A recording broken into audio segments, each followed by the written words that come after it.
In the name of Allah, the most compassionate, the most merciful, and may the peace and blessing of Allah be upon His last and beloved Messenger Muhammad, and may the peace and blessing of Allah be upon you all. The title of this video is A Fact from the Quran That Will Change the World. Now, there is no exaggeration in this title whatsoever.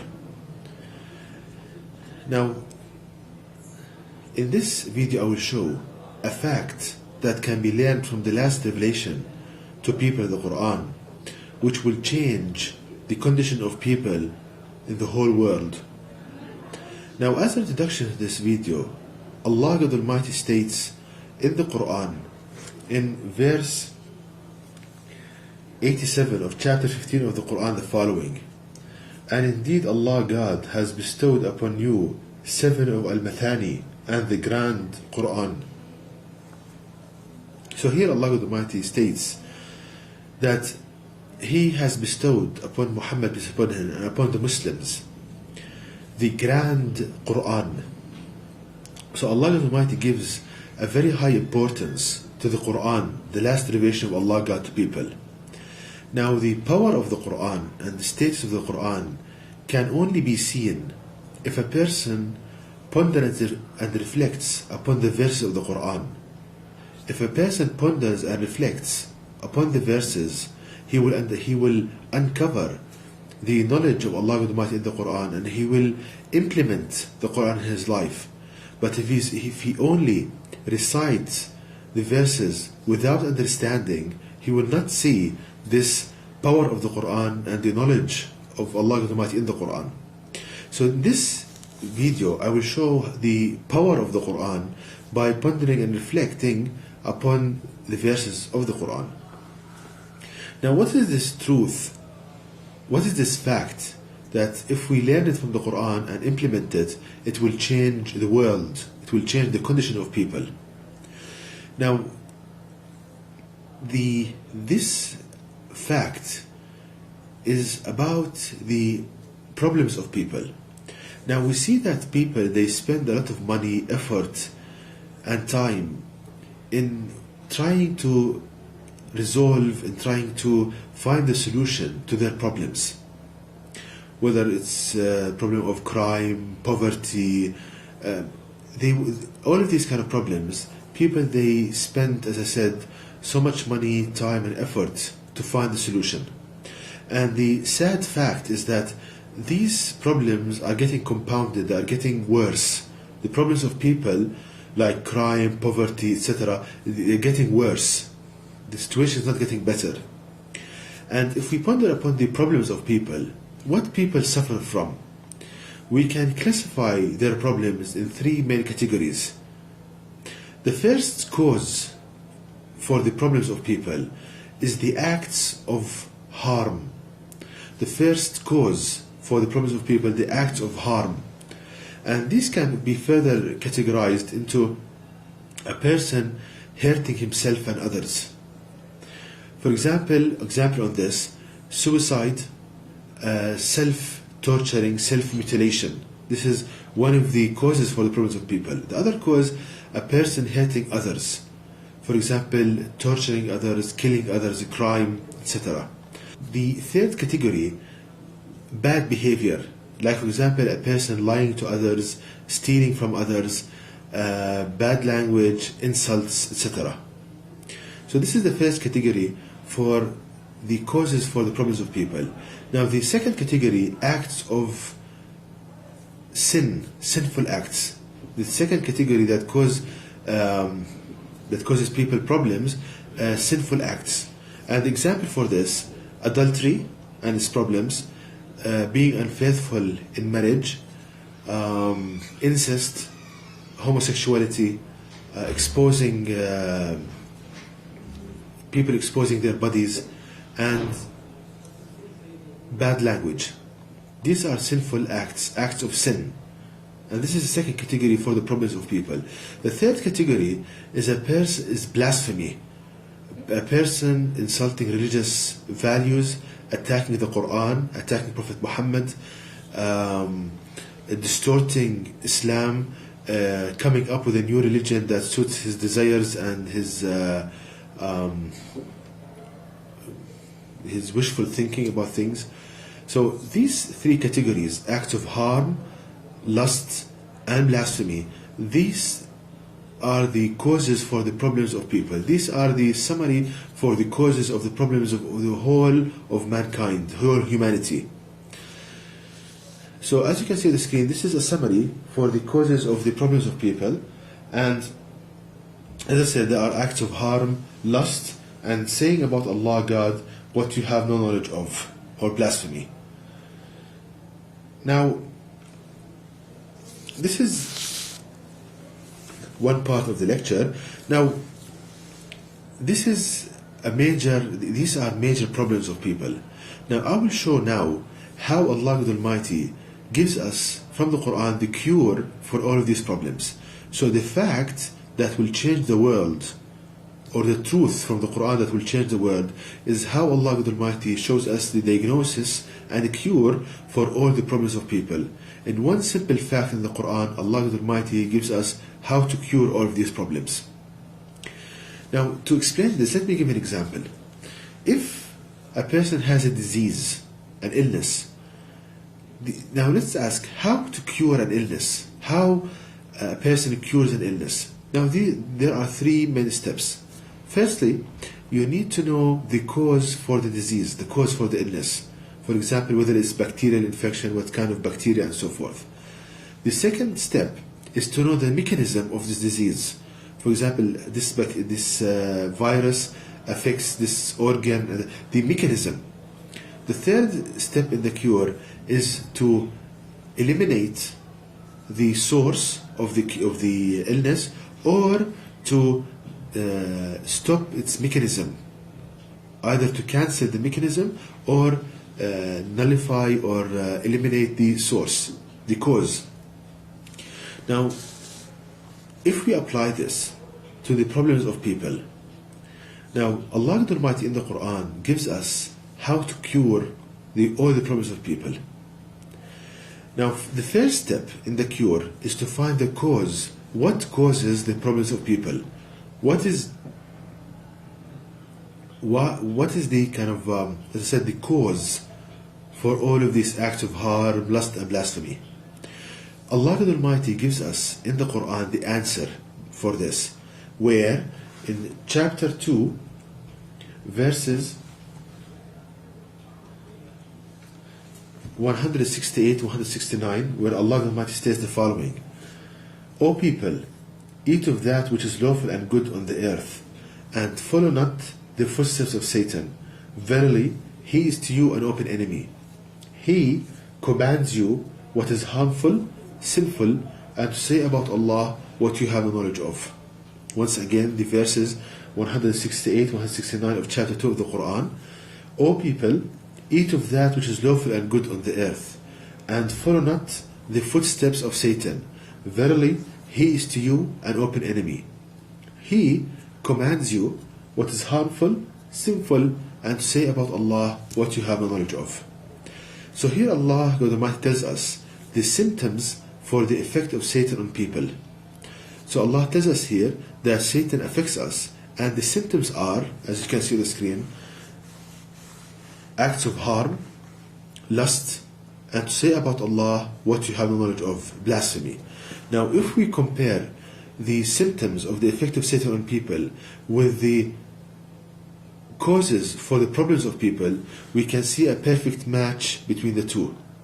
Okay, we see a perfect match between the causes for the problems of people and the symptoms for the effect of Satan on people.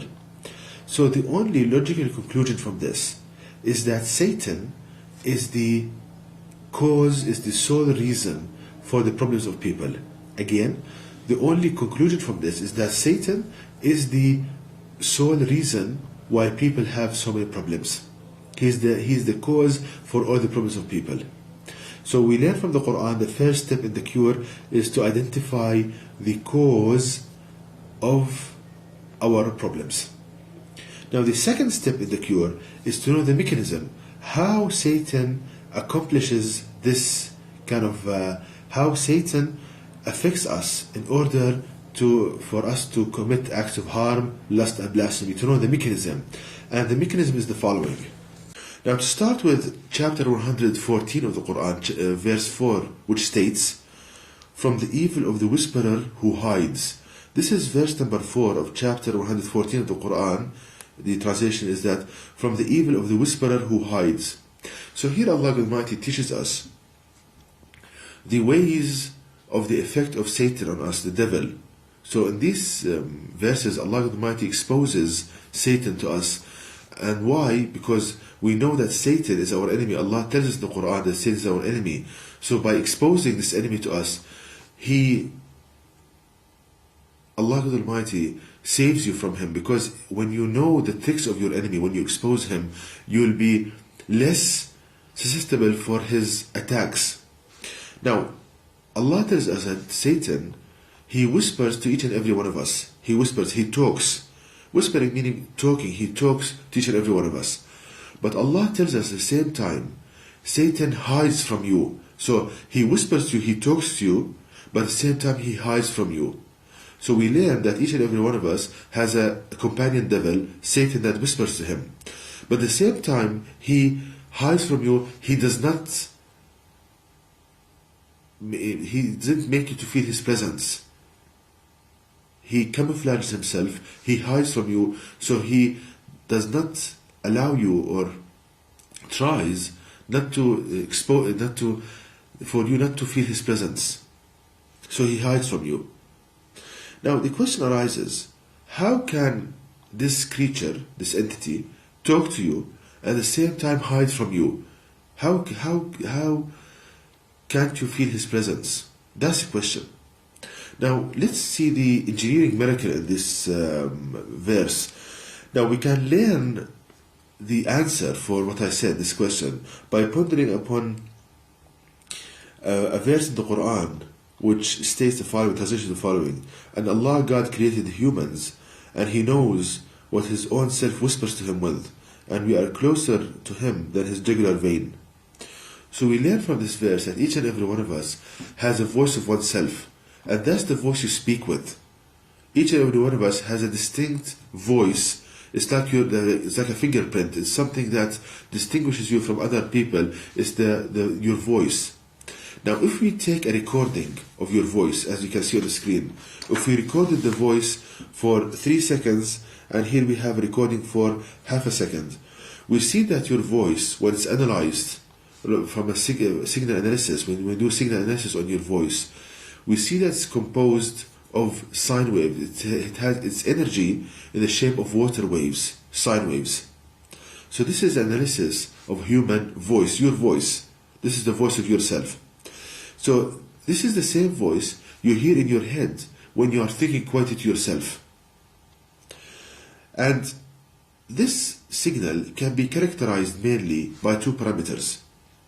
Besides the shape of the signal, as I said, it's a sine wave, it's the shape of water waves.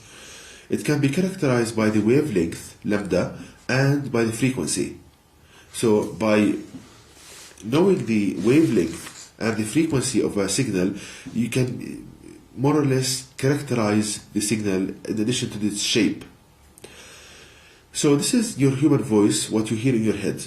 Now coming back to how can Satan talk to you and at the same time hide from you, that you don't feel his presence.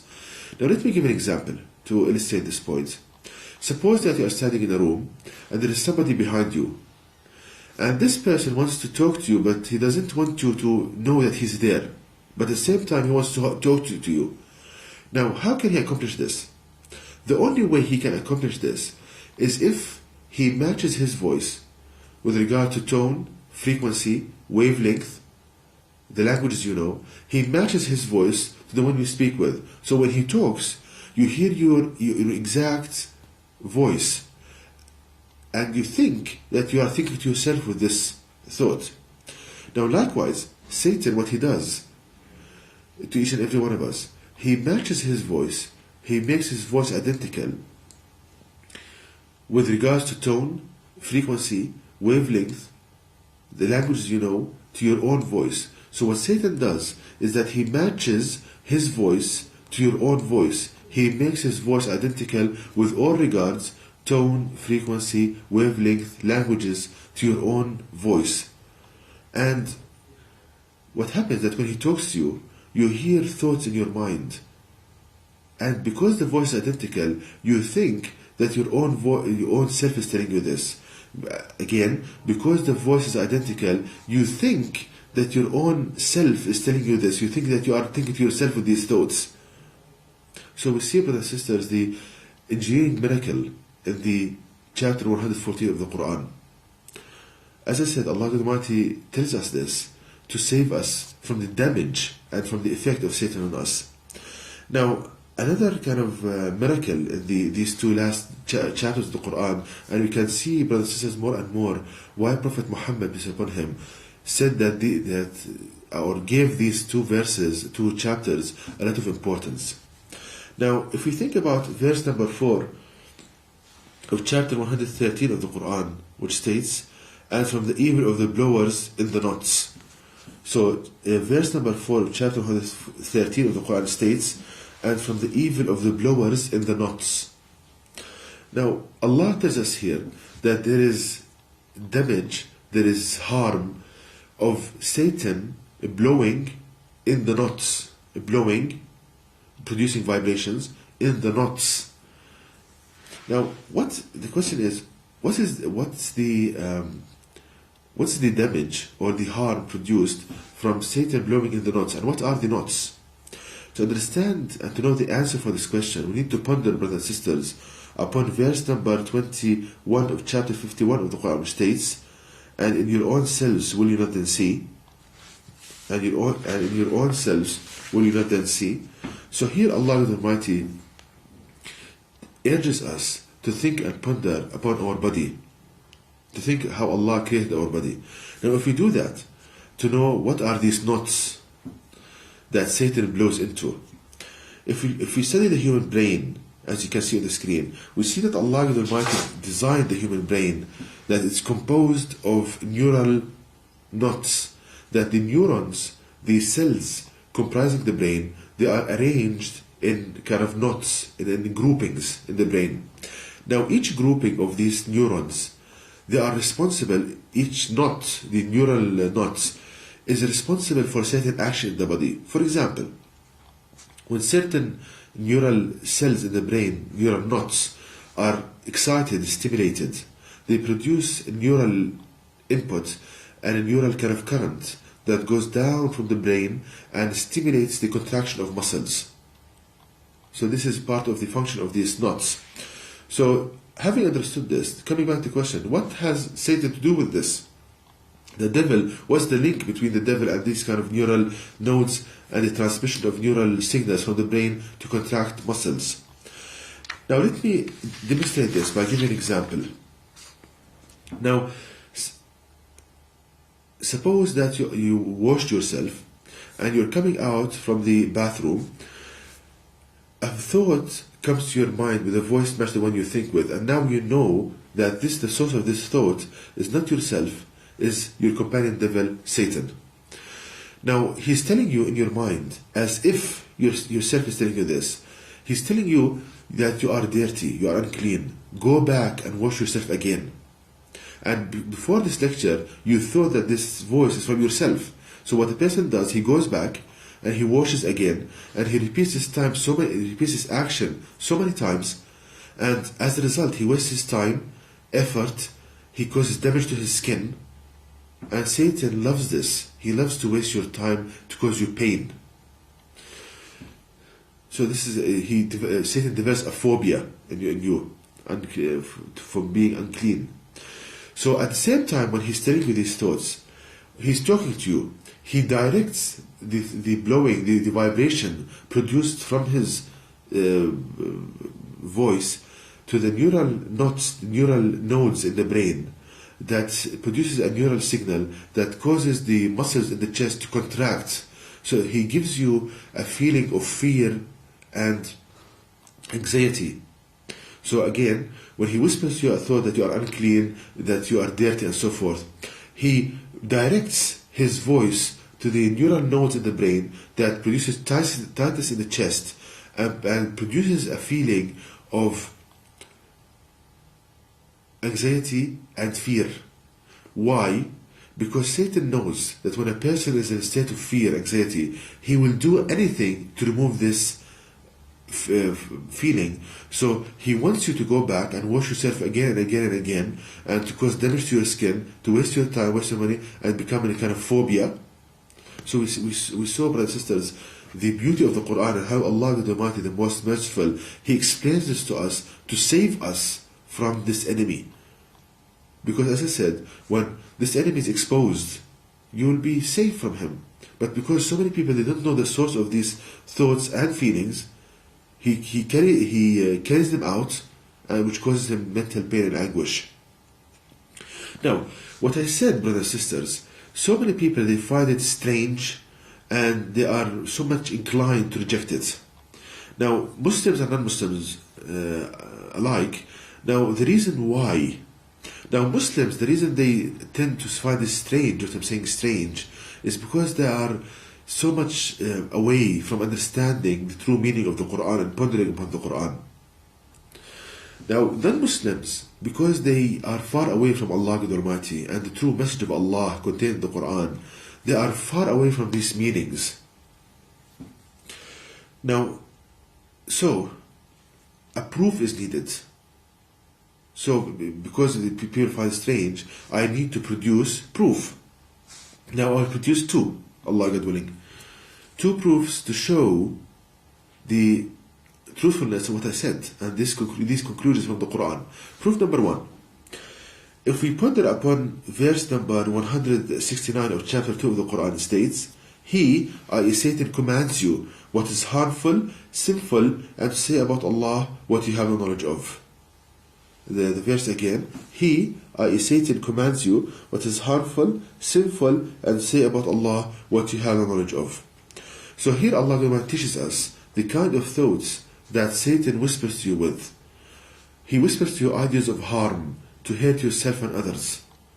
Like telling you, for example, with a voice machine, when you think with, what is the purpose of this life? There is nothing good will happen to me, so why don't I end my life? This is all the thoughts of Satan. The other kind of thoughts, ideas of lust and perverted sexual ideas, putting perverted sexual scenarios in your mind.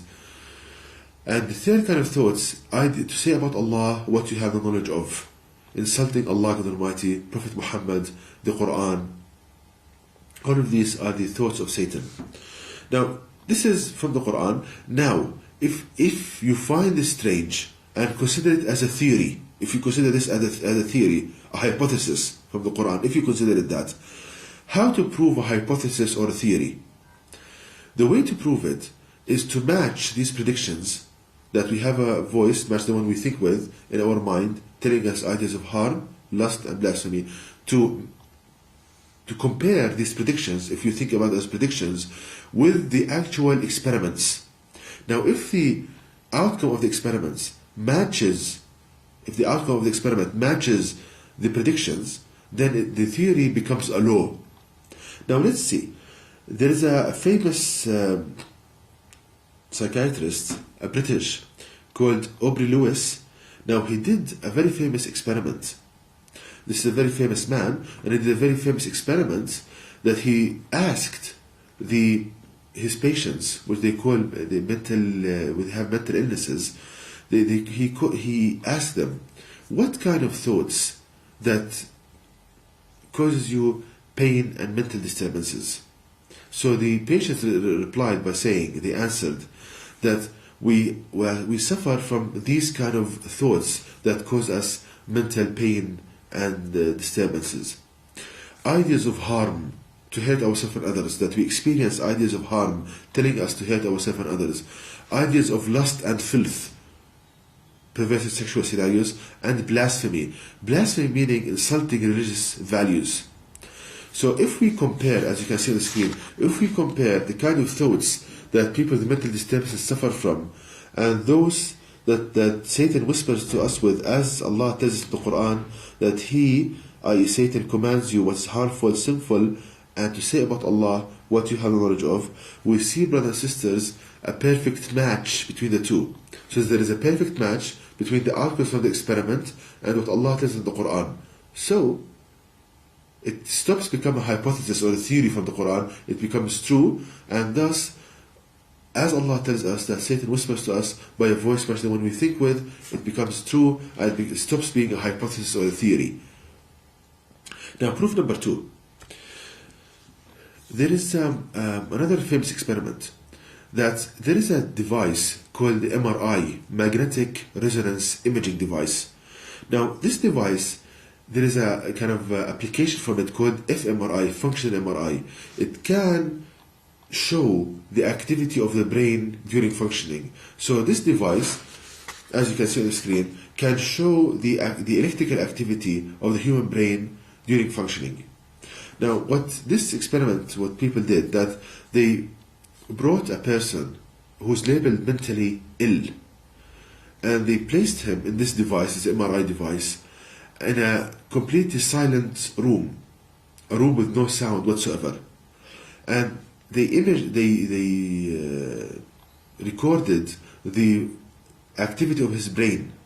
Now, what they found is that the audio cortex, the audio region in the brain, the auditory region, the region that handles voice input to the brain, they found it that it's working as if that person is hearing something. So again, the outcome of the experiment, that they found that the region in the brain responsible for analyzing voices and handling audio input to the brain, they found to human body, they found that it's working as if in a completely silent room he's hearing somebody talking to him. Now, the only explanation for this is what Allah tells us in the Quran, that Satan matches his voice, the one we think with, and he talks to us, and at the same time he hides from us. That is the only explanation for this. So this is proof number 2 to the truthfulness of the words of Allah Almighty in the Quran. Now, after understanding the mechanism on how Satan affects us, we come to the last step in the cure, which is how to either eliminate the source or cancel the mechanism. Now, we can learn that Satan, our companion devil, we cannot eliminate him, we cannot stop his existence, we cannot kill him, because each and every one of us has a companion devil that will stay with you from birth till death. So you cannot eliminate the source, but what we can do is to nullify or cancel the mechanism to stop his effect on us. And Allah Almighty tells us in the Quran, in the last revelation to people, how to do that, how to stop Satan from hurting us, from deceiving us. And this is by pondering upon the Quran. And as you can see, brothers and sisters, the Quran is a self-sufficient book. Everything you need you'll find in the Quran. You don't need any other book. Now, how we can find the cure for the problems of people? By pondering upon 2 verses from the Quran. The first verse, which is verse 200 of chapter 7 of the Quran, which states, "And if an evil whisper comes to you from Satan, then seek refuge with Allah God. Verily, He is all hearer, all knower." So the first step in how to stop the mechanism of attack of Satan on us is that whenever you experience a thought in your mind with a voice match the one you think with, is to seek refuge with Allah, meaning to remember this guidance you are hearing now, and to remember that the thought you just experienced is not from yourself, but this is from your companion devil, and that Allah Almighty will not judge you for hearing these thoughts. He will judge you whether you carry them out or not.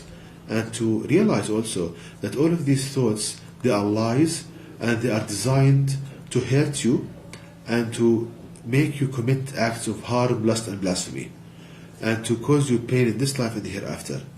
Now, the second step in the cure, Allah tells us in the Quran in chapter 2 verse 168, which states, "O people, eat of that which is lawful and good on the earth, and follow not the footsteps of Satan. Verily, he is to you an open enemy." So the second step, Allah tells us not to follow the footsteps of Satan, meaning that do not agree nor carry out what Satan is telling you. For example, if he's telling you to kill others and kill yourself, do not believe these whispers, these thoughts, even if Satan comes to you in a disguise of an advisor, as if he's advising you, but actually he wants the exact opposite. He doesn't want your well-being. He wants the pain and despair for you in this life and the hereafter. So the cure, 2 steps. First, to realize that the thought you just experienced is designed to hurt you. It's not from yourself. It's not that you are very intelligent to think in this way, but it's from your companion devil, to designed to hurt you and to make you commit acts of harm, lust, and blasphemy. And the second step, do not believe them nor carry them out. Now, we saw from the Quran how Allah gives us a complete diagnosis and a cure for the problems of people. Now let me give an example how to implement this, how to implement all of this knowledge you've just watched. Let me give an example on a person having ideas encouraging him to commit suicide. So the example here is the example of a person experiencing thoughts driving him to commit suicide. Now, this is a problem. How to diagnose and cure this problem from the guidance of the Quran? Now, the first step is to identify the source of this problem, the cause for this problem, and as I explained in this video from the guidance of Allah Almighty, that the cause is Satan, your companion devil with a voice matching the one you think with.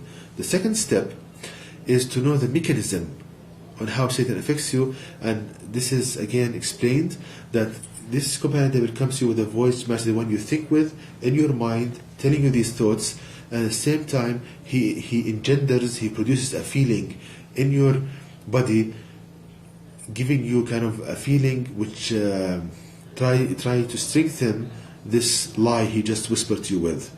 And in the case of suicide, he comes to a person with a voice matching the one he thinks with, telling him, look, what is the reason for this life? There's nothing good that will happen to you.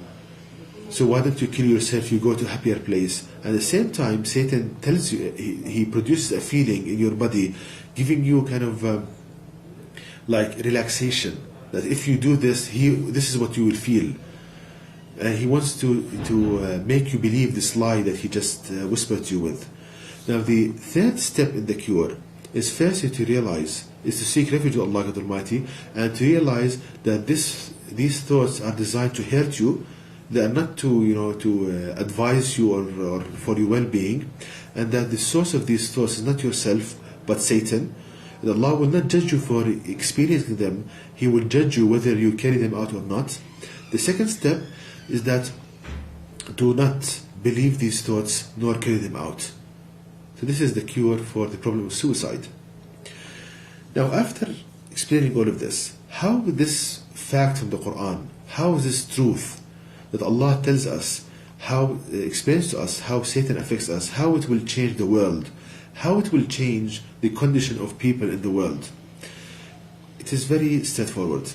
Now, if each and every person understands what I'm saying, and understands this guidance from the Quran, and he realizes that whenever he experiences a thought, having ideas of harm, lust, and blasphemy, that these thoughts are not from himself, not from his own intelligence, but from his companion devil, his enemy, and that these thoughts are designed to cause him pain and despair, and to destroy the society and destroy communities, then that person, when he has this knowledge about Satan, before he agrees with these thoughts, he will think more than once about that if I carry out this idea, then I'm carrying out an idea from my enemy, and he doesn't want my well-being, he doesn't want my happiness, he wants the exact opposite. So what this will happen, that this increased awareness or this new awareness about Satan, this will cause people to stop doing these acts of harm, lust, and blasphemy, which destroys the person and society. And as a result, the problems of people will start to diminish. These problems will start to diminish because people will have awareness about about how Satan affects them, and about the plot of Satan on how to cause pain and despair to each and every person. So realizing this, as I said, people will stop doing these acts of harmless and blasphemy, and the peace will prevail, and happiness, and people will be better functioning as individuals and as communities, and peace will prevail and happiness. A person will start feeling happiness by coming closer to the Quran and coming closer to Allah God Almighty. And he will do the job that Allah God Almighty wants him to do, which is to strive to make His word supreme, to spread this knowledge to people. So please, brothers and sisters, this truth, this fact that you learned in this video, please tell it to others. And Allah will give you the reward of prophets for doing this.